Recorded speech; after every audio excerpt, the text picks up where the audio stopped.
3. All right, fellas, going to take you through another home workout routine here, and I'm going to do this as if you have very minimal equipment and you're just kind of using what you have around the house. If you guys have some equipment, whether that be some dumbbells or maybe like a barbell, some plates, a weight vest, you know, you can feel free to implement that type of stuff. First one that I'm going to do here today is a single leg pistol squat.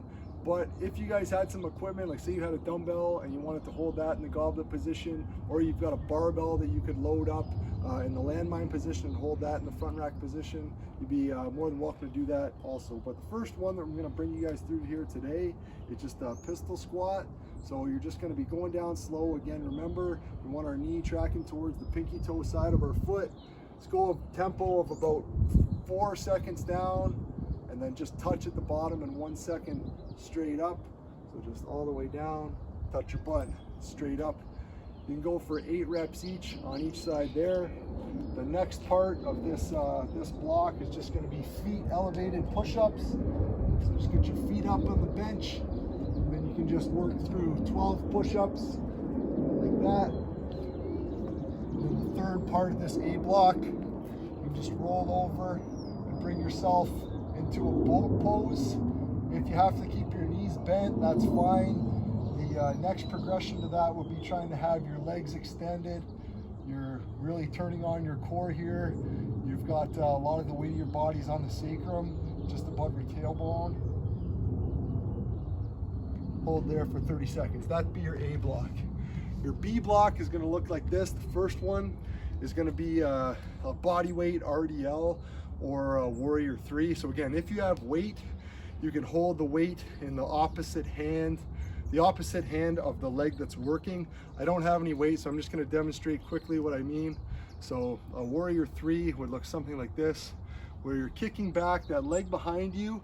You want that to come out nice and straight, and then the leg that you're balancing on, that knee can be slightly bent.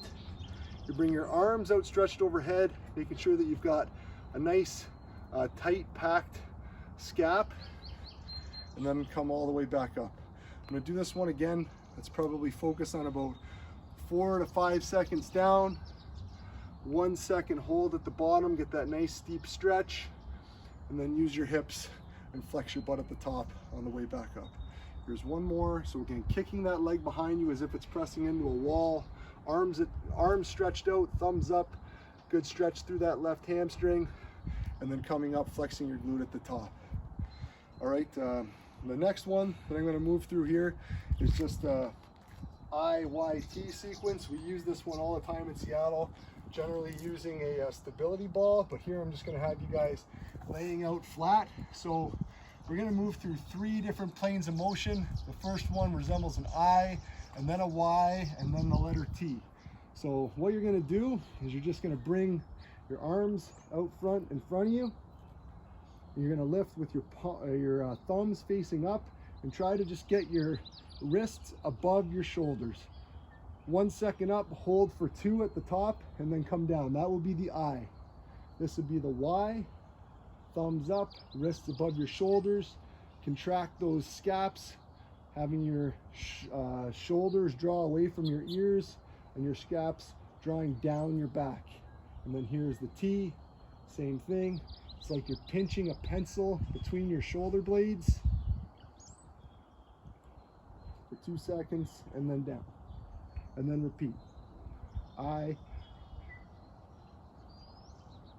Y, have those shoulder blades really drawing back, and T, like you're pinching a pencil between your shoulder blades. Try to get your arms straight if you can, but really what we're focusing on is just some shoulder health. So it's a very subtle movement. If you rip through it and go too fast, you're not going to get the benefit. So you have to go slowly, just really focus on drawing your shoulder blades together down the middle of your back. The third one in this B block is just going to be a bird dog. So you start in the quadruped position here, and all you're going to do is you're going to extend opposite arm and opposite leg.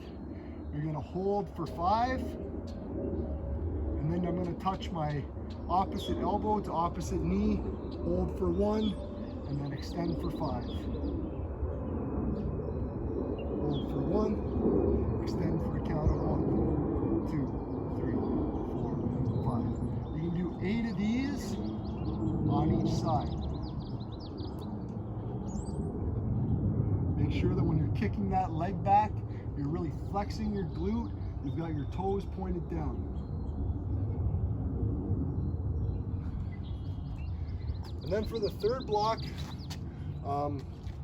can take your shoes off for this one. We're gonna bring in some core. Turkish get up here. What you're gonna do is you're gonna start laying down on your back, and you're gonna have one knee up, and then your opposite arm. So here I've got my right knee up.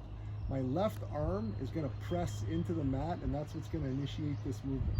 So what's gonna happen here is that I'm gonna take my left arm, push hard down into the floor till I'm in an upright seated position. And then from here, I'm gonna elevate my hips and take that left heel and dig it into the floor. From here, I'm gonna take that left heel, trying to maintain this posture of having my hips up the whole time, slide it back underneath myself so that I come to this upright half kneeling position. Once I'm here, I'm gonna stand all the way up, and then you just kind of play out that pattern in reverse on the way back down. You can add weight as you go, but one thing that I would encourage guys to try when they're starting out, and I stole this from Gary Roberts, I didn't invent it myself, but I think that he's a really good resource for you guys.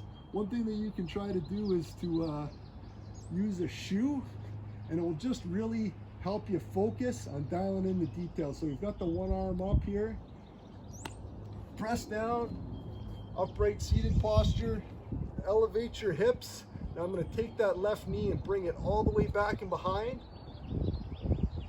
and then push myself to a half kneeling position, and then all the way to the top in a standing posture.